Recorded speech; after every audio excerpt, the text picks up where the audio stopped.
se'ls fa una analítica i es busquen anticossos antitransglutaminasa o bé anticossos antiendometri, que són els anticossos que miren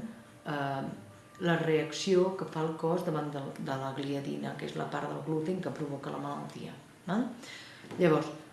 si són positius, aquest allò, vol dir que aquella persona està desenvolupant una malaltia celíaca i després has de decidir si fas la biòpsia o no fas la biòpsia.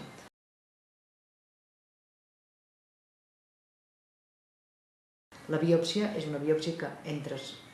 i arribes a l'estómac, travesses l'estómac pel foradet normal, pel pil, i te'n vas al budell prim. I al budell prim s'agafen diferents mostres de biòpsia, perquè si n'agafes una de sola, com que no totes les parts estan igual afectades, a vegades és com hi ha com pedaços més celíacs i altres més normals, llavors has d'agafar una mostra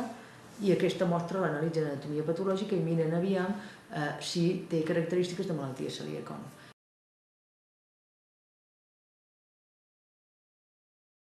Des de fa un any i mig, 2 anys, la Societat Europea de Gastroenterologia, Patologia i Nutrició Pediàtriques va escriure un nou protocol. Llavors, amb aquest nou protocol, si la persona té la genètica positiva, és familiar d'un celíac, té els anticossos positius i té clínica, i els anticossos positius són alts, molt alts, depenent de cada laboratori, però vull dir molt alt, multiplicat per 10 mínim el que es podria considerar el límit de la normalitat, pots estalviar-te de fer la biòpsia i començar la dieta sense gluten.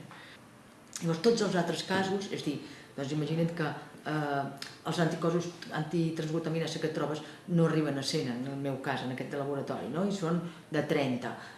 que l'única clínica que té és que no ha crescut gaire en aquest últim any, que no hi ha cap antecedent de celiaquia a la família, que encara no se li ha fet la biòpsia, l'analítica genètica. Llavors, en aquests casos, fem biòpsia.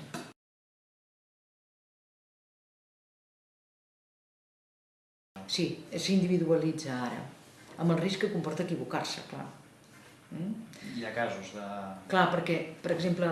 hi ha alguns casos que tu penses, home, podríem no fer la biòpsia, però clar, si no compleix tots els criteris, i tu fas una miqueta de checklist, si no compleix, i ets una mica agosarat, pots estar diagnosticant una celiaquia i condemnant aquella persona una dieta de per vida sense una biòpsia que ho confirmi, amb la qual cosa igual m'estic equivocant. Per tant, jo, el mínim dubte que tinc, ara com ara, encara faig biòpsia.